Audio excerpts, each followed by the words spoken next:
오늘 우리에게 주시는 이 새벽에 주시는 말씀은 요한계시록 말씀입니다. 성경을 펴주시죠.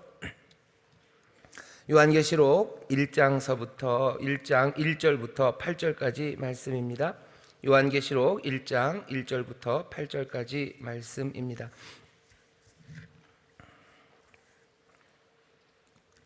다 찾으신 것 같은데요. 우리 한 목소리로 봉독하겠습니다. 예수 그리스도의 계시라. 이는 하나님이 그에게 주사 반드시 속히 될 일을 그 종들에게 보이시려고 그 천사들을 그 종 다윗 요한에게 보내어 지시하신 것이라. 요한은 하나님의 말씀과 예수 그리스도의 증거 곧 자기의 본 것을 다 증거하였느니라. 이 예언의 말씀을 읽는 자와 듣는 자들과 그 가운데 기록한 것을 지키는 자들이 복이 있나니 때가 가까움이라. 요한은 아시아에 있는 7 교회에 편지하노니 이제도 계시고 전에도 계시고 장차 오실 이와 그 보좌 앞에 7 영과 또 충성된 증인으로 죽은 자들 가운데서 먼저 나시고 땅의 임금들의 머리가 되신 예수 그리스도로 말미암아 은혜와 평강이 너희에게 있기를 원하노라. 우리를 사랑하사 그의 피로 우리 죄에서 우리를 해방하시고 그 아버지 하나님을 위하여 우리를 나라와 제사장으로 삼으신 그에게 영광과 능력이 세세토록 있기를 원하노라. 아멘. 볼지어다 구름을 타고 오시리라. 각인의 눈이 그를 보겠고 그를 찌른 자들도 볼 터이요 땅에 있는 모든 족속이 그를 인하여 애곡하리니 그러하리라. 아멘. 주 하나님이 가라사대 나는 알파와 오메가라. 이제도 있고 전에도 있고 장차 올 자요 전능한 자라 하시더라. 아멘. 오늘 이 새벽에 요한계시록 1장 1절부터 8절까지의 말씀을 본문으로 말세에 복 있는 사람은 이라는 제목으로 말씀을 나눌 겁니다. 복 있는 사람은 그러면 우리 자동으로 나오는 게 시편 1편입니다. 근데 앞에 하나 말세에 복 있는 사람은 이라고 제목을 정해서 오늘 하나님의 말씀을 나누려고 합니다. 요한계시록 그러면요 굉장히 특별한 책입니다. 요한계시록 굉장히 특별한 책이고요. 또 성경 전체 안에서도 굉장히 중요한 책이지만 안에 무슨 무서운 이야기들이 너무 많고 또 이해하기가 어렵다고들 해서 많이 읽지는 않는 그런 말씀이기도 합니다. 하지만 요한계시록이 굉장히 중요하죠. 그리고 어쩌면 현 시대를 살아가는 우리들에게 큰 용기와 힘을 주기 위해서 우리에게 남겨두신 말씀임에 분명합니다. 요한계시록이 갖고 있는 특징이 있어요. 뭐냐 하면 요한계시록은 묵시록, 그래서 묵시라는 특징이 있고요. 사실은 또 쓰여져 있기는 편지처럼 쓰여져 있습니다. 오늘 우리가 읽은 말씀을 보시면 우리가 읽은 본문 편지의 서두에 항상 은혜와 평강이 너에게 있다 그러면서 시작을 하죠. 오늘 우리가 읽은 8절까지가 어쩌면 요한계시록의 제일 앞쪽 서두인데요. 여기도 보면 편지글에서 보는 은혜와 평강이 있어라 하는 말이 있습니다. 어디냐 하면 4절서부터 보시면요. 4절서부터 보시면 문안을 하는 겁니다. 문안을 하면서 그리고 평강을 전하면서 시작을 하죠. 요한은 아시아에 있는 7 교회에 편지하노니, 편지라고 그러죠. 이제도 계시고 전에도 계시고 장차 오실 이 하나님 아버지일 겁니다. 그 보좌 앞에 7 영, 7 영이 그러면 이게 도대체 뭘까 싶지만 여기 있는 7은 아마 완전수라는 의미가 있을 거고요. 스가랴서 4장에 보면 하나님의 전 앞에 이렇게 7개의 촛대가 있습니다. 7개의 등잔이 있어요. 거기 보면 한 군데 그릇에서 기름이 같이 갑니다. 그러니 사실은 하나지만 7개로 돼 있는 그런 그 등대처럼요. 여기 7 영이라고 하지만 완전한 영, 성령님을 말할 겁니다. 그러니까 요한이 지금 편지를 하면서요, 하나님 아버지와 그리고 성령과 또 충성된 증인으로 죽은 자들 가운데서 먼저 나시고 땅의 임금들의 머리가 되신 예수 그리스도, 그러니까 세 분을 얘기하죠.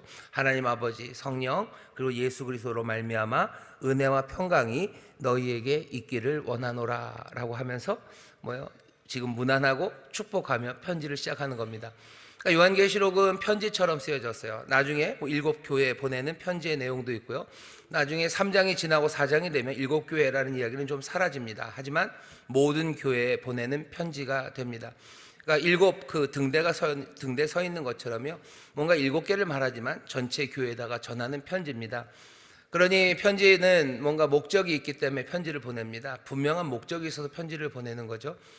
일곱 교회, 소아시아라는 지금 터키 서쪽에 있는 지역에 있는 교회들뿐만 아니라 특별히 터키 서쪽에 있는 교회들은 박해가 많았고요. 또 로마의 황제를 막 신으로 숭배하는 그런 분위기가 많았습니다. 어쩌면 로마보다도 더 그래요. 왜냐하면 더 멀리 갈수록 그 로마의 황제에게 충성을 보여야 되기 때문에요. 그리고 이전에 갖고 있었던 여러 문화적인 분위기 때문에 이쪽 지역에서는 로마의 황제를 숭배하고 막 신전을 짓고 하는 일들이 많았습니다. 그 교회들에 보내는 편지예요. 살아가면서 세상은 주님 말고 다른 것들을 높이는 그 세상에서 눈에 보이는 건 다른 것들을 높이는 건 너무너무 화려하고 힘세 보이지만 예수 그리스도를 섬기는 그 삶은 늘 가난하고 그리고 약한 그 상황에서 어떻게 살아야 되는지를 쓰는 편지입니다. 그러니까 목적이 분명한 편지입니다. 요한계시록의 목적이 분명한 그 목적은 우리에게도 그대로 적용이 됩니다. 우리도 이 땅을 살아가면서 예수 믿는 일은 굉장히 따분한 것 같기도 하고 연약한 삶을 우리에게 살아가게 하는 것 같고 세상은 너무나 빨리 변하고 힘 너무 많아서 정말로 세상을 섬기라는 압력과 그리고 위협이 점점점 많아지는 세상에서 도대체 어떻게 살아야 될지 고민이 많은 우리는 어쩌면 요한계시록 이 편지를 그때 받았던 사람들과 같은 자리에 있습니다. 그러니까 편지는 늘 목적이 분명해요. 그러니 요한계시록을 읽을 때도 마찬가지입니다. 우리에게 주시는 이 위로의 목적 그리고 격려의 목적, 어떻게 살아야 되는지, 정말로 눈에 보이는 건 하나님의 말씀대로가 아니라 세상의 말대로 이루어지는 것 같은 세상에서 하나님은 도대체 무엇 하실까? 정말로 우리가 지금 믿고 있는 이 믿음이 제대로 된 걸까라는 생각을 할 때마다 다시 한번 이 요한계시록을 읽고 용기를 얻고 이 진리 안에서 길을 찾아야 될 필요가 있습니다. 요한계시록은 편지예요. 또 편지이기도 하고요. 계시록, 묵시록이죠. 아주 특별한 편지입니다. 바울이 쓴 편지와는 달라요. 1장 1절에 보시면 예수 그리스도의 계시라 하면서요, 이 계시가 어떻게 왔는지를 설명합니다. 하나님이 예수 그리스도에게 주셔서요 반드시 속히 될 일을 그 종들에게 보이시려고 어떻게 하셔요? 그 다음에는 천사가 하나 나옵니다. 하나님, 예수 그리스도, 천사, 그리고 그 다음엔 요한에게 전해져 내려온 말씀입니다.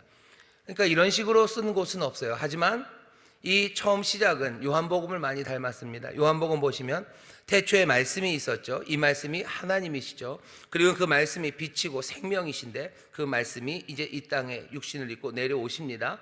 말씀이 내려와요. 요한계시록도 그런 식이죠. 하나님, 예수님, 천사, 그리고 요한에게까지 그 말씀이 쭉 내려옵니다. 편지이기도 하고 그렇고 또 묵시이기도 하지만 어쩐지 요한복음의 앞을 많이 닮았어요. 예수 그리스도가 중심이 되어서 하나님의 말씀이 전해지고 그 전해지는 말씀이 그 당시 살고 있는 참 어려움에 있는 성도들에게 용기를 북돋고 그리고 진리의 빛으로 인도하기 위해서 이 말씀이 옵니다. 중심은 예수 그리스도예요. 예수 그리스도가 받아서 지금 전하시는 거고요. 그리고 또 우리가 평안을 빌었던 중간에 인사 끝에는 몽땅 다 거의 다 예수님 얘기입니다. 예수 그리스도로 말미암아 은혜와 평강이 너에게 있기를 원하노라 하고 인사를 한 다음에는 몽땅 다 그리스도 얘기죠. 제가 계속 읽겠습니다. 5절 중반입니다. 우리를 사랑하사 그의 피로 우리 죄에서 우리를 해방하시고 그 아버지 하나님을 위하여 우리를 나라와 제사장으로 삼으신 그에게 영광과 능력이 세세토록 있기를 원하노라. 아멘. 그냥 예수님 얘기만 나오면 찬송이 절로 나오는 거죠. 예수 그리스도로 말미암아 우리에게 은혜와 평강이 있기를 원하노라. 그 예수 그리스도는 누구시냐면 우리를 죄에서 해방시키신 분이에요. 죄에서 해방시킨 것에서 끝나지 않습니다. 우리를 나라 삼으시고 우리를 제사장 삼으셔서요 위대한 사명으로 우리를 부르신 분이셔요. 그분에게 영광과 찬송이 다 가야 되겠죠. 그리고 멈출 수 없습니다. 7절입니다. 볼지어다 구름을 타고 오시리라. 각인의 눈이 그를 보겠고 그를 찌른 자들도 볼 터여 땅에 있는 모든 족속들이 그를 인하여 애곡하리니 그러하리라. 아멘. 요한은 지금 예수님 중심으로 그냥 꽉 차 있어요. 그래서 예수님이 은혜와 평강, 예수로 말미암아 지금 전에도 계시고 지금도 계시고 또 오실 그분, 일곱 영이신 그분, 그리고 예수 그리스도 그분에게로부터 은혜와 평강을 전한다라고 말하더니 그냥 예수님 얘기가 나오자마자 터져 나오는 거죠. 우리를 죄에서 구원하시고 우리에게 정말로 사명 주셔서 살아가게 하시고 영광과 찬송을 받으실 분이시고 이제 곧 오실 바로 그분이 은혜와 평강을 전한다고 예수님을 우리에게 다시 한번 전합니다. 요한이 이 말씀을 전하는 것에 하나 빠진 게 있죠. 3절입니다.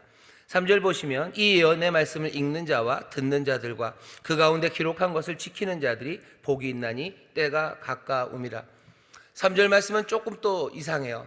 편지글에 들어갈 이야기들은 아닙니다. 하지만 3절 말씀은 어디에서 많이 본 거냐면요, 여러분들 시편 1편입니다. 시편 1편 시작이 어떻게 되죠? 복 있는 사람은 이렇게 시작됩니다. 사실은 3장 이 3절도요, 처음 시작은요 그렇게 시작이 됩니다. 복 있는 사람은 복 있다라고 시작이 돼요. 형태가 똑같습니다. 예수님이 이 땅에 오셔서 처음 복음을 가르치시기 시작하실 때 마태복음에서 보시면 심령이 가난한 자는 복이 있나니라고 하죠. 우리는 어순상 심령이 가난한 자는 복이 있나니라고 돼 있지만 원래 어순은 복이 있다라고 시작이 돼요.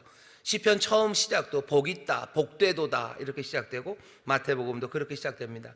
오늘 요한복음 3절도 그렇게 시작돼요. 복 있다, 복되다라고 하며 시작이 됩니다.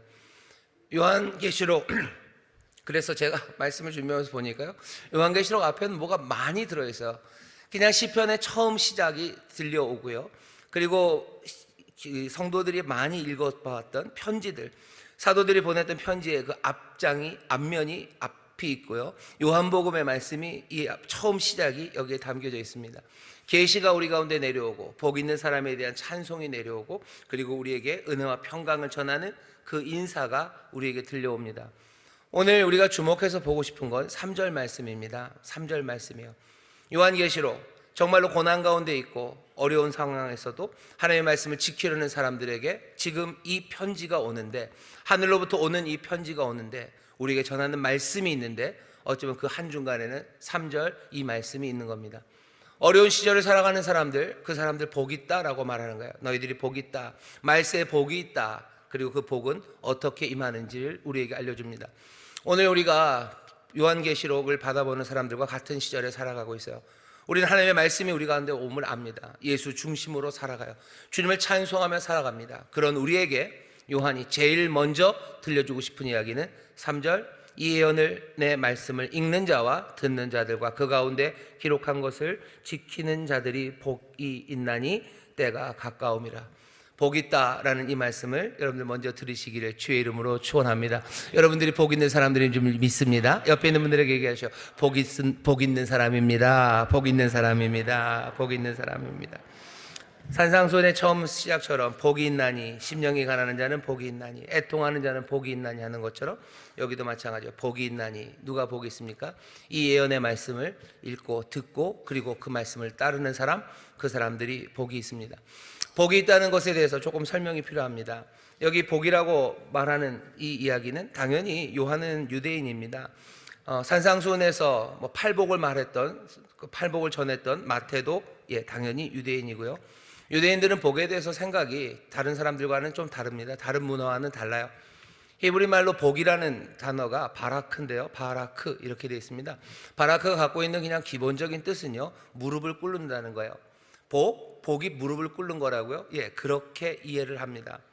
그래서 복을 준다라면 무슨 뜻이 되겠습니까? 사람들, 상대방을 무릎을 꿇리는 거예요. 무릎 꿇게 만드는 거, 그게 복을 주는 겁니다. 그거 생각하시면 돼요. 복 받기 위해서 뭔가 무릎을 꿇고 머리를 조아리고 어쩌면 뭐 기대의 눈으로 바라보고 있는 모습이죠. 복이라는 건 무릎을 꿇는 겁니다. 복이 무릎을 꿇는다는 생각, 그 생각이 히브리적 생각이라면요, 여기 지금 요한도 그리고 어쩌면 마태도 어쩌면 시편의 첫 번째 1편을 썼던 누구죠? 다윗도 똑같은 생각들을 하고 있을 거예요. 복이라는 건 무릎 꿇는 거예요. 복은 무릎 꿇는 겁니다. 이 의미를 우리가 생각한다면 몇 가지 우리에게 교훈이 됩니다. 복을 받는다라는 생각을 할 때 우리는 축복의 기준 내지는 축복이 시작되는 것은 하나님으로부터 시작되는 거라고 생각을 하죠. 하나님으로부터, 하나님이 이제 시작하시고 주시는 거구나. 아니, 근데 히브리 사람들은 어떻게 생각해요? 하나님으로부터 시작되는 게 아니라 복을 받는 우리의 자세에서부터 시작하는 겁니다. 복은 하나님이 먼저 주시는 게 아니에요. 복은 먼저, 복이라는 것 자체 시작은요, 우리가 그 앞에 무릎을 꿇는 겁니다. 그러니 하나님이 우리에게 무엇을 주시는가, 그게 문제가 아니에요. 우리가 어떤 자세로 하나님 앞에 나가는가가 문제입니다. 우리가 복 받기를 원하고 복이 있는 사람이 되길 원합니다. 그럼 하나님이 우리에게 무엇을 주실까가 문제가 아니에요. 내가 하나님 앞에 무릎 꿇는 거, 거기서부터 시작하는 겁니다. 말세에 복 있는 사람은 그런 사람이에요. 여러분들 심령이 가난한 자가 복이 있다죠. 복 있다, 심령이 가난한 사람. 생각해 보세요. 심령이 가난한 사람들은 어떤 자세겠습니까? 애통하는 자는 어떤 자세겠습니까? 심령이 가난하고 애통한 사람들, 의에 줄이고 목마른 사람들, 그 사람들은 주님 앞에, 하나님 앞에 무릎 꿇는 사람들이에요. 내 삶이 눈물이 철철 나는 사람들, 그 사람들은 어떻겠습니까? 그 앞에 무릎을 꿇겠죠. 복이 있다, 심령이 가난한 사람들이요. 복이 있다, 애통하는 사람이요. 복이 있다, 마음이 온유한 사람들이요. 마음이 온유한 사람들은 하나님 앞에 무릎 꿇습니다. 교만하고 마음이 터프한 사람들, 뭔가 폭력적으로 하겠다는 사람들은 하나님 앞에 무릎 꿇을 일이 없어요. 하지만 마음이 온유한 사람들, 애통하는 사람들, 의에 줄이고 목마른 사람들, 정말로 화평케 하려 하는 사람들, 그 사람들은 하나님 앞에 나와서 무릎을 꿇습니다. 우리에게 복이 있다, 복이라는 것에 대해서 세상 문화가 그리고 사람들이 생각하는 바가 다 달라요. 하지만 적어도 여기 요한계시록을 기록한 요한이 마태복음을 적으며 하나님 예수님을 기록해서 우리에게 소개했던 그 마태가 그 시편의 위대한 찬송과 그 아름다운 노래로 우리의 신앙을 북돋았던 그 사람들이 갖고 있었던 복에 대한 생각입니다. 복은 무릎을 꿇는 거예요. 내가 시작하는 겁니다. 내가 주 앞에 무릎 꿇기 시작할 때 그때부터 복이 시작됩니다. 복이라는 게 무릎 꿇는다라는 의미, 거기에는 우리가 생각하는 복의 내용 그런 건 아무것도 없어요. 거기에 무슨 안녕이라는 얘기도 없고요. 무릎을 꿇는 거에는 뭔가 부요함에 관한 이야기도 없어요. 복이라는 것이, 복의 내용이 아무것도 들어있지 않다는 거, 그거 생각하시면 성경에서 우리에게 말하는 복된 삶들, 우리에게 주신 약속들이 하나하나 의미를 찾아가기 시작합니다. 하나님 앞에 무릎 꿇는 거예요. 하나님 앞에 엎드리는 겁니다. 그 자체가 복이라는 거죠. 겸손히 하나님 앞에 엎드리고 그분과 동행하는 삶, 그 자체가 우리에겐 한없는 복이 됩니다. 여러분들 생각해 보세요. 아브라함 생각해 보세요. 아브라함이 어떻게 삽니까? 아브라함을 보시면 본토 친척 아비집을 떠나요. 가나안으로 갑니다. 그 가나안으로 간 아브라함의 삶은 고난의 연속이에요. 외로운 삶이죠. 그 외로운 삶을 살아갑니다. 기근이 닥치면 아브라함은 하나님이 기근에 어떻게 먹을 거를 그냥 뒷문으로 계속 대주신 게 아니에요. 아브라함이 살고 있던 땅에 기근이 임했을 때 아브라함도 이웃 나라로 갑니다. 다른 나라로 먹을 거 찾아서 가요. 이거 뭐라 그러죠? 이거 난민입니다.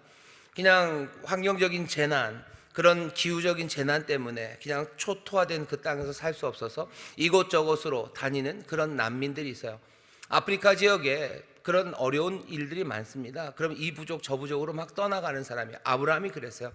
기근으로 먹고 살기 힘들 때 남의 나라에 난민으로 가는 삶, 그 삶은 얼마나 팍팍합니까? 가족 내 갈등이 심했습니다. 그래서 죽이네, 죽네, 쫓아내네, 만회하는 그런 여러 가지 어려운 일들, 그 난감한 처지에 놓인 적도 많았고요. 심지어는 어렵게 얻은 아들, 그 아들을 하나님 앞에 바쳐야 되는 그런 상황도 있었어요. 아브라함의 삶이 이게 어떻게 복입니까? 이 모든 어려움들, 그리고 이 모든 믿음으로 걸어가야 됐던 그 길들이 결국은 이 아브라함을 무릎 꿇게 하는 거죠. 그냥 믿음으로 살게 하는 거죠. 하나님 바라보며 하나님 앞에 엎드려 살게 합니다. 그 삶이 어떻게 해요? 또 많은 사람들을 하나님 앞에 엎드리는 삶으로 이끌어 갑니다. 모든 민족이 하나님 앞에서 복을 받게 하시겠다고 하셨어요. 어떻게 복을 받게 합니까? 물이 바다를 덮는 것처럼 여호와를 아는 지식이 온 땅에 퍼져가는 거예요. 온 땅에 퍼져가 여호와라는 지식으로 가득 차면 사람들은 교만한 마음을 다 버리고 그 삶을 이 세상에 온전히 주가 되시고 이 세상을 다스리시고 이 세상 모든 것에 아버지가 되시는 그분 앞에 무릎을 꿇겠죠. 세상을 복되게 한다는 게 우리가 돈을 머스크처럼 많이 벌어서 한 4,000조쯤 들고 있어서 사람들을 막 부자 되게 하는 거, 그런 생각이 전혀 없습니다. 구약에는 없어요. 너 그리고 네 자손을 통해서 세상 모든 민족이 복을 얻게 하겠다고 하셨죠. 그 그림 안에는 무슨 그림이 있는 거예요? 모든 민족이 하나님 앞에 와서 무릎 꿇게 하겠다는 거예요. 그냥 정복의 신 앞에 그냥 피철철대서 의도 터져서 무릎 꿇는 게 아니라 정말로 하나님의 은혜와 그 긍휼 앞에, 그 아름다우심 앞에, 그리고 그 온전함 앞에 모두가 다 무릎 꿇게 하시는 것, 그것이 하나님이 기대하시는 세상 모두가 다 복을 받게 하실 일이에요. 그것이 구약의 꿈이었던 것을 생각하면 복이라는 게 무릎 꿇는 것이구나, 정말로 하나님 앞에 무릎 꿇는 것, 하나님 앞에 엎드리는 것, 그것이 복이구나 라는 것을 우리가 기억하고 마음에 담아둘 수 있습니다. 여러분들에게 이 복이 있기를 주의 이름으로 축원합니다. 이 복이 있기를 주의 이름으로 축원합니다. 다윗 시대에만 그렇게 하나님 앞에 무릎 꿇는 게 아니에요. 잘 생각해 보세요. 시편 1편을 보셔요. 복이 있습니다. 처음 시작이 그렇게 돼요. 복이 있다. 누가 복이 있습니까? 죄인의 악인의 꾀를 쫓지 않아요. 죄인의 길에 서지 않아요. 오만한 자의 자리에 앉지 않습니다. 오직 여호와의 말씀을 묵상하는 사람들, 그 사람이 복이 있어요. 여기 이 사방으로 튀어다니는 사람들, 그 사람들 당연히 복이 없죠. 왜? 복이라는 건 무릎 꿇는 건데, 복 있는 건 무릎 꿇고 주님의 말씀을 묵상하는 사람들이요, 그 사람이 복이 있다고 시편 1편에서 얘기하죠.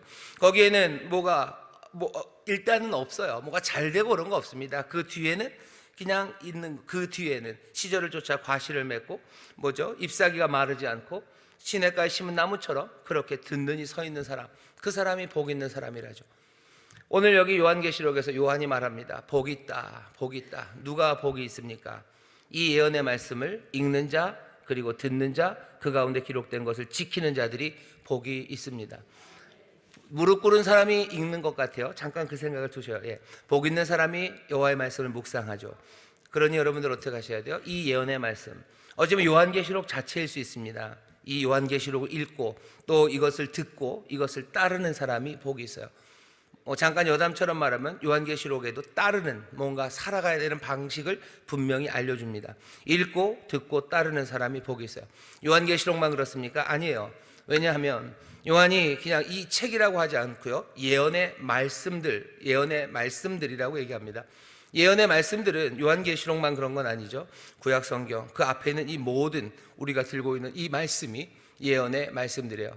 하나님으로부터 또 예수님, 천사, 그 요한으로 온 이 특별한 방식들, 그것이 아니면 그냥 하나님께서 예언자들에게, 하나님께서 성령을 통해서 하나님의 사람들에게 주신 이 예언의 말씀들입니다. 결국은 우리가 들고 있는 이 말씀들 중심은 누굽니까? 예수 그리스도의 증거입니다. 하나님의 말씀, 예수 그리스도가 중심이 되신 이 말씀을 읽고 듣고 그리고 따르는 사람들, 그 사람들이 복이 있습니다.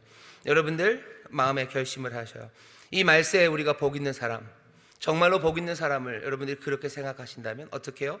주님 앞에, 하나님 앞에 무릎 꿇고 엎드려 주님만 따라가는 사람, 그 사람이 복 있는 사람이라고 여러분들 생각하신다면 다시 한번 이 하나님의 말씀들을 읽고 듣고 따르기를 결단하시고 또 이 결심으로 서시기를 주의 이름으로 축원합니다. 여러분들 그런 생각하실 거예요. 성경 읽는다고 돈이 나오나? 돈이 나오나? 안 나오나요? 나올 때도 있고 안 나올 때도 있습니다. 그건 분명합니다. 왜냐하면 성경 읽다가 부자가 된 사람도 있고 그냥 성경 읽다가 돈은 없이 산 사람도 있어요. 하지만 정말로 성경 읽는 사람들은 다 하나님 앞에 무릎 꿇고 엎드려 삽니다. 바울이 그러죠. 내가 가난에 처할 줄도 알아요. 내가 부요에 처할 줄도 알아요. 하나님이 나를 부요하게 하시고 또 가난하게도 하시고 그러실 수 있어요. 나는 가난하고 부요하고 여기에 대한 모든 일체의 비결을 배웠어요. 난 가난하게도 살 수 있고요, 부요하게도 살 수 있습니다. 저도 마찬가지예요. 저도 마찬가지였으면 좋겠습니다. 가난하면 가난한 대로 나는 하나님 앞에 엎드려서 하나님 따라 복되게 살아갈 수 있어요. 하나님이 나에게 부요를 주신다면 난 얼마든지 그 부요를 가지고도 하나님 앞에 엎드려 내가 하나님만 따라가며 살아갈 수 있어요. 내가 능력 주시는 자 안에서 내가 모든 것을 할 수 있어요. 어떤 상황에서도 나는 말씀대로 살아갈 수 있다고, 나는 복된 삶을 살아간다고 바울이 고백합니다. 성경 말씀을 읽으면 부자가 됩니다. 아니요, 성경 말씀이 있으면 복이 있다고 하셨어요. 복이 있는 사람, 하나님 앞에 엎드리는 사람입니다. 우리가 올 한 해 정말로 하나님의 말씀을 구하고 듣는 마음으로 정말로 하나님의 말씀을 듣고 내가 그 마음으로 생각한다고 그랬죠. 그 마음으로 생각하고 판단하고 분별하며 살아가야 됩니다. 그러려면 내가 말씀을 읽을 때 하나님 앞에 엎드리게 될 겁니다. 말씀을 읽으셔요. 하나님 말씀을 읽으십시오. 올 한 해 읽으십시오.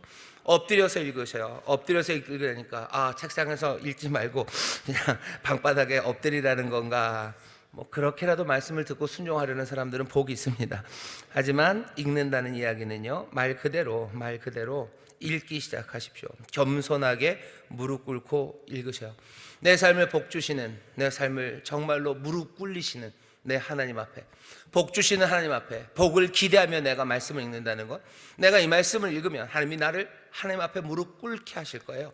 무릎 꿇고서 읽는 거죠. 무릎 꿇은 겸손함으로 하나님 말씀을 읽으며 내가 이 말씀을 읽으면 하나님이 나를 하나님 앞에 무릎 꿇릴 걸 기대하며 읽는 거죠. 그렇게 살아가는 삶에게 우리는 믿습니다. 그리고 우리는 기대할 수 있습니다. 정말로 하나님 앞에 그렇게 무릎 꿇은 사람에게 하나님이, 복은 뭐예요? 복 주시는 분 앞에서 무릎 꿇는 겁니다. 하나님이 어떤 복을 주실지 여러분들 기대하시기를 주의 이름으로 축원합니다. 우리는 그분의 선하심을 믿는 거예요. 그렇게 무릎 꿇는 배 있는 사람에게 하나님이 가장 좋은 것으로 주십니다. 천부가, 하늘 아버지가 구하는 자에게 좋은 것 주시지 않겠느냐. 정말로 좋으신 하늘 아버지께서 그렇게 무릎 꿇고 엎드려 주와 함께 걷기를 소망하는 이에게 하나님이 선한 것 주실 겁니다. 우리는 그것을 믿는 사람이에요. 때로는 그런 우리에게 하나님이 약간은 모진 시련을 주실 때도 있고요, 감당할 수 없는 사명을 주실 때도 있어요. 하지만 그것을 우리는 하나님 내 아버지가 선하신 분이시지, 천부께서 내게 주시는 것, 내 사랑하는 주님이 나에게 맡기시는 일이라면 난 얼마든지 그것을 기쁨으로 영접하고 받아 살아갑니다. 하나님의 말씀을 읽으시기를 주의 이름으로 축원합니다. 읽으시기를 주의 이름으로 축원합니다. 겸손하게 그 기대를 가지고 읽으셔요. 그러면 하나씩 하나씩 말씀이 깨달아지기 시작합니다. 지난주였나요? 예수님의 질문에 대답해야 된다고 그랬죠. 우리가 하나님의 말씀을 읽고 말씀 앞에서 질문하기 시작할 때 대답이 안 오는 이유가 뭐예요? 우리가 진지함이 없기 때문이에요. 내가 무릎 꿇을 삶에 대한 진지함이 없고 하나님이 나를 무릎 꿇리실 거에 대한 기대가 진지하지 않기 때문에 하나님의 말씀을 읽어도 그냥 팅팅팅팅 튀겨나가는 거죠. 내가 무릎 꿇고 내가 이 말씀을 읽으면 하나님이 나를 복되게 하시려 주님 앞에 더 무릎 꿇게 하실 것을 내가 기대하고 읽는다면, 그렇다면 점점 더 우리에게 대답이, 그리고 하나님이 우리에게 비추시는 빛이 우리 가운데 임하게 될 줄 믿습니다. 여러분들 그 마음으로 읽으시는 우리 인천순복음교회 성도들 되시기를 주의 이름으로 축원합니다. 그 다음에는 어떻게 하셔야 돼요? 들으셔야 돼요. 듣는 건 뭡니까? 읽는 것과 듣는 건 좀 다릅니다. 읽는 건 혼자 읽는 거예요. 성도들은 혼자 성경 읽어야 됩니다. 혼자 읽어야 돼요. 목사님, 제가 한글을 모르는데요, 조용히 얘기해 주세요. 그러면 우리 교회에서요, 한글 공부반 있습니다. 쥐도 새도 모르게 있습니다. 그리고 굉장히 성실하게 공부들 하십니다. 정말로 얘기해 주세요. 그래서 하나님 말씀 읽기 시작하면, 내가 읽기 시작하면 이건 좀 삶이 얘기가 달라집니다. 읽는 건 혼자 읽는 거예요. 성도들은 혼자 성경을 읽을 수 있어야 됩니다. 개인이 홀로 서야 돼요. 뭔 얘기인지 잘 모르겠는데요, 그럼 물으세요. 그리고 배우셔요. 조금이라도 배우기 시작하셔요. 그리고 내가 사랑하는 말씀 안에 여러분들 들어가시며 혼자 읽으셔야 되는데, 읽는 것으로만 끝나지 않습니다. 들으셔야 됩니다. 듣는다는 건 당연히 혼자 하는 것은 아니에요. 물론 내가 읽고 내가 들을 수도 있어요. 그건 뭔가 감각적으로 배움을 얻는 거죠. 그것도 나쁘지는 않습니다. 하지만 듣는다 얘기했을 때 내가 읽는 걸, 내가 듣는 거, 그거 얘기하는 건 아닙니다. 사람들이 함께 하는 거예요. 공동체가, 정말로 사람들이 함께 하나님의 말씀을 듣는 시간, 그 시간이 필요합니다. 어떻게 듣습니까? 나 혼자는 안 되죠. 그러니 여러분들 설교 말씀을 듣는 시간이 있어요. 제가 지금 말씀을 전하죠. 또 많은 예배 때마다 말씀 전하시는 이들이 전하죠. 그때 말씀을 듣는 시간입니다. 물론 함께 하나님의 말씀을 쭉 함께 낭독하는 것, 그것도 참 좋습니다. 귀에 자꾸 들리는 거죠. 귀에 못이 박히도록 하나님의 말씀이 들리는 거 좋아요. 그러니 구역이 모여서, 아니면 가족들이 모여서 그냥 하나님의 말씀을, 이 설교하면서 참 마음에 찔리네요.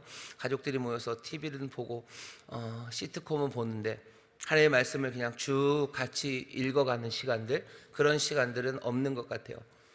같이 모여서 이런저런 두런두런 이야기하는 거 좋습니다. 하지만 정말로 우리가 함께 하나님의 말씀을 같이 읽어가고 우리의 귀에 들리는 시간, 그 시간 중요합니다.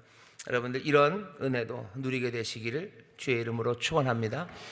듣는 거는 함께 낭독하는 거, 그리고 또 하나님의 말씀을 듣는 시간이 있어요. 설교 말씀 들을 때 여러분들 무릎을 꿇고 엎드려서 들으시기를 주의 이름으로 축원합니다. 잘하는 얘기가 아닌 거 아시겠죠? 무릎을 꿇고 들으셔야 돼요. 그래야 들립니다. 이 얘기는 우리가 복을 기대하며 들어요.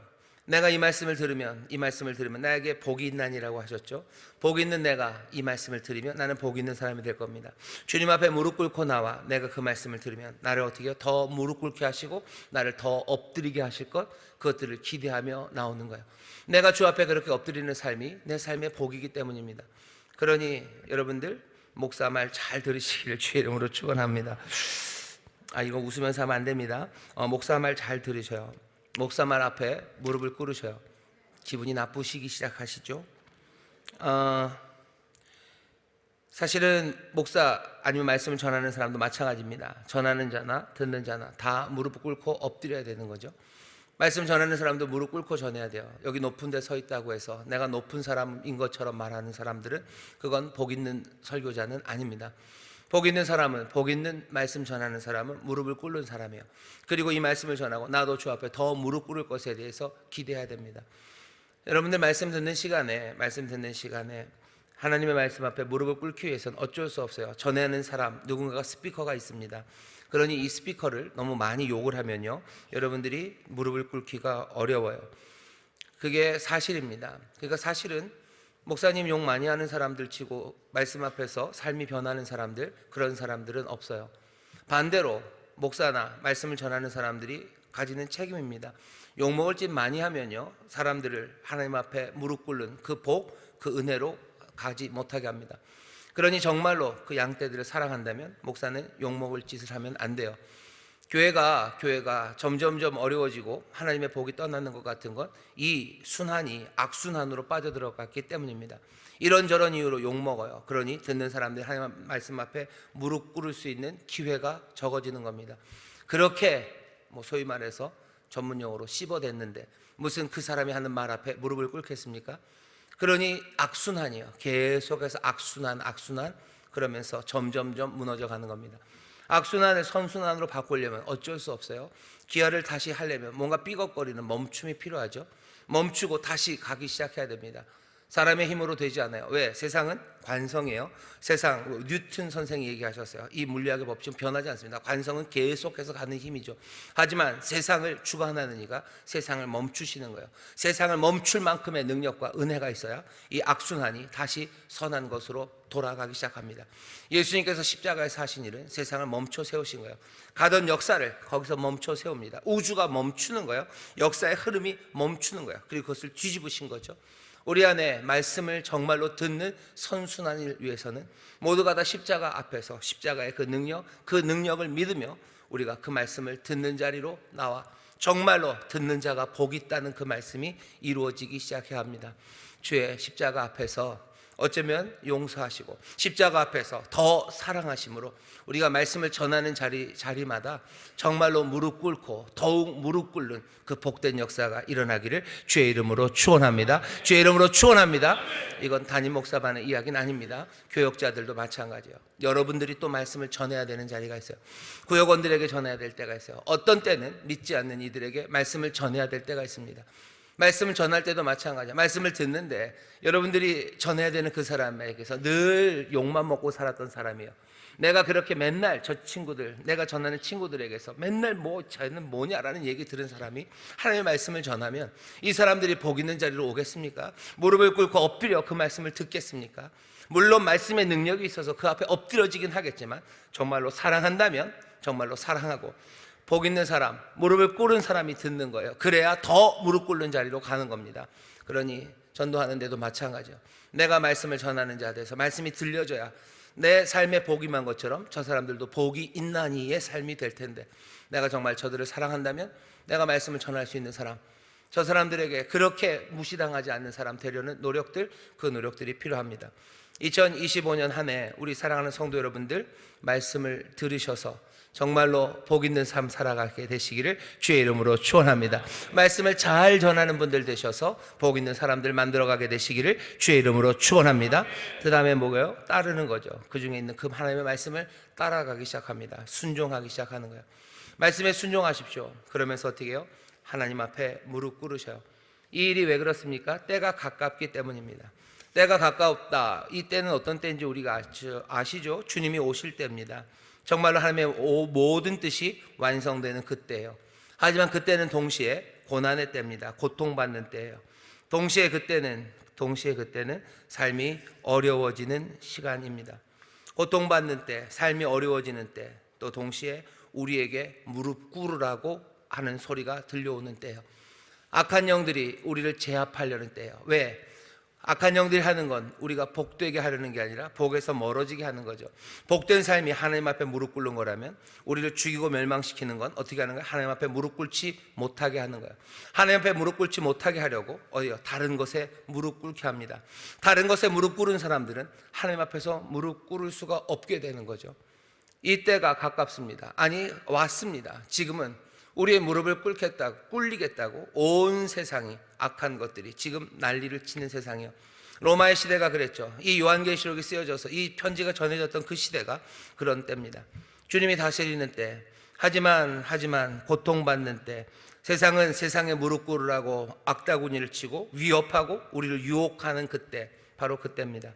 하지만 우리가 동시에 주님 앞에 무릎 꿇을 수 있는 때예요. 고난의 때이기도 하나 영광의 때입니다. 요한계시록이 다 그래요. 무시무시한 고난과 핍박, 아픔들이 그냥 피가 철철 흘러가는 그런 요한계시록의 말씀들이에요. 하지만 그 가운데 이 모든 것들을 주관하시고 또 이 모든 것 가운데 영광 받으시는 우리의 어린 양, 우리의 주님의 이야기가 요한계시록에 가득합니다. 여기는 피가, 여기는 고통이 있어요. 하지만 동시에 영광이 있어요. 어떻게 이게 갈라집니까? 복 있는 사람은 어디에? 악길의 꾀, 죄인의 길, 오만한 자의 자리가 아니라 여기 생명의 말씀 앞에, 하나님 앞에 무릎 꿇는 사람이에요. 정신 바짝 차려야 됩니다. 우리가 어디에 무릎 꿇어야 되는지 그 시간이 우리 앞에 닥쳐왔어요. 그러니 더 말씀을 읽고 또 듣고 그 말씀에 따라 순종하며 우리의 무릎이 어디에 꿇리는지, 우리가 어디에 엎드려 있는지 그것들 분명히 보아야 되는 시간입니다. 예수님은 우리를 자유와 기쁨을 주셨어요. 죄에서 해방시키셨죠. 그러니 주 앞에 무릎 꿇는 사람들, 그 자유를 누릴 겁니다. 우리가 세상에 무릎 꿇기 시작하면 자유를 누릴 것 같지만 아니에요. 우리는 두려움과 염려, 그것에 주눅들고 세상에 끌려다니게 될 겁니다.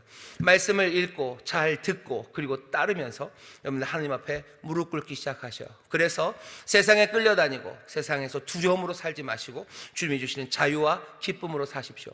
지금 세상이 어떻게 돌아가는지 보셔요. 이거 정치, 경제, 문화 모든 것들이요 우리를 정말로 자유와 기쁨에서 멀어지게 하고 있어요. 주눅들게 하고 세상에 끌려다니게 하는 거죠. 세상의 불안이 우리의 마음을 가져갑니다. 세상의 불안이 우리의 생각을 가져가요. 이건 뭐 정치적인 문제, 경제적인 문제, 여러 가지 것들이 그렇게 돼요. 그러니 정작 살아야 될 삶을 살아가지 못합니다. 말씀을 읽고 듣고 따르는 사람들, 그 사람들이 주님 앞에 무릎 꿇기 시작할 때 우리는 주, 영광의 주, 능력의 주, 알파가 되시고 오메가가 되시고 전능하신 하나님이 우리에게 주시는 자유의 삶을 살아갈 수 있습니다. 여러분들 말씀을 읽고 듣고 따름으로 정말로 주 앞에 무릎 꿇는 사람들 되시기를, 때가 임하였기에 더욱더 거기에 마음을 붙잡는 여러분 되시기를 주의 이름으로 축원합니다. 주께서는 우리에게 사명을 주셔요. 주 앞에 무릎 꿇는 사람들은 사명으로 살아가게 될 겁니다. 하지만 세상은 주님 말고 세상에 무릎 꿇으라죠. 그러면 이 사명 떠나서 이것이 우리에게 주는 사명으로 살아가요. 사명이라는 게 사역동사요. 시키는 겁니다. 주님이 우리에게 시키는 일이 있어요. 세상이 우리에게 시키는 일이 있습니다. 내가 말씀 읽지 않고 듣지 않고 따르지 않으면 우리는 주님이 시키는 일 아니라 세상이 시키는 일 하며 살아갈 겁니다. 세상이 시키는 일은 결국 어떻게 우리를 죽이고 멸망시키는 거예요. 하나님의 영생과 하나님의 그 복된 삶으로부터 우리를 점점점 멀어지게 하는 것, 그렇게 하는 것이 세상이 우리를 무릎 꿇려서 하는 일입니다. 내 삶에 점점 더 기쁨이 사라지고 내 삶에 점점 더 감사가 사라지고 삶에 몽땅 의문만 남고 이게 뭔가 싶은 허무에 빠져가는 것은 내가 주가 시키신 일, 그 일에 무릎 꿇는 게 아니라 세상이 내게 시킨 일, 그 일 따라 살기 때문이에요. 세상이 시키는 일 따라가지 마셔. 주님이 시키는 일, 주님이 나를 부르신 일, 그 일들 따라가시기를 주의 이름으로 축원합니다. 그 사람들이 복 있는 사람들이에요. 그 사람들에게 하나님, 전능하신 하나님, 알파가 되시고 오메가가 되시는 그 하나님께서 복을 주시는 줄 믿습니다. 무릎 꿇은 그 사람들에게 채우실 것들을 기대하십시오. 늘 감사하며 살아갈 수 있는 그 삶이 우리 앞에 펼쳐집니다. 2025년 새해 정말로 자유를 누리시고 그리고 주께서 우리에게 맡기신 그 일들을 감당하는데 부족함이 없는 우리 모두가 되기를 주의 이름으로 축원합니다. 주의 이름으로 축원합니다. 여러분들 복이 있습니다. 이 예언의 말씀을 읽고 듣고 따르는 여러분들이 복이 있습니다. 때가 가까웠습니다. 이 싸움은 분명히 우리 눈앞에서 펼쳐지고 이 영광은 분명하게 드러나는 그 때가 우리 앞에 놓여 있습니다. 분명한 싸움이 우리 앞에 있어요. 그리고 분명한 영광이 우리 앞에 있습니다. 그러니 더욱더 말씀 읽고 듣고 따르는 데 힘써서 정말로 복 있는 사람들 되시기를, 이 말세에 복 있는 사람들 되시기를 주의 이름으로 축원합니다. 주의 이름으로 축원합니다. 기도하겠습니다. 하나님 감사합니다. 복 있는 사람들, 아버지 하나님, 정말로 죄인의 길 따르지 않고 악인의 꾀 쫓지 않고 아버지 하나님 오만한 자의 자리에 앉지 않습니다. 오직 여호와의 말씀을 즐거워하여 주야로 묵상하는 사람들입니다. 이 말세에 아버지 모든 것이 분명해지는 때, 아버지 하나님 고난과 아버지 하나님 모든 치욕과 아버지 하나님 사망이 분명해지는 때, 오히려 주가 주신 자유와 아버지 주가 주신 사명과 주가 주신 영광이 아버지 분명해지는 이때, 하나님의 말씀을 읽고 또 듣고 따르는 일에 힘쓰는 우리 모두가 되기를 원하오니 성령님 우리를 도와주시옵소서. 말씀 읽을 때 성령님 지혜의 영으로 우리에게 오셔서 인도하여 주옵시고, 우리가 함께 말씀 들을 때 아버지 하나님 성령 정말로 우리를 하나로 만드시고 성령의 기름 부으심 충만하게 하시사 주여 말씀 가운데 주 앞에 가까이가 무릎 꿇는 우리 모두가 되게 하여 주시옵소서. 말씀을 따르기 원합니다. 보혜사 성령님 우리에게 용기를 주시고 말씀을 따르기 원합니다. 주여 우리에게 은사를 주셔서 성령의 도우심으로 말씀 따라 살아갈 수 있는 하나님의 복된 자녀들 되게 하실 줄 믿사오니 성령의 충만함으로 아버지 이 말세에 정말로 기름 부음 받은 자들답게 복되게 살아가는 우리 모든 성도들 되게 하여 주시옵소서. 감사드리며 예수님 이름으로 기도하옵나이다. 아멘.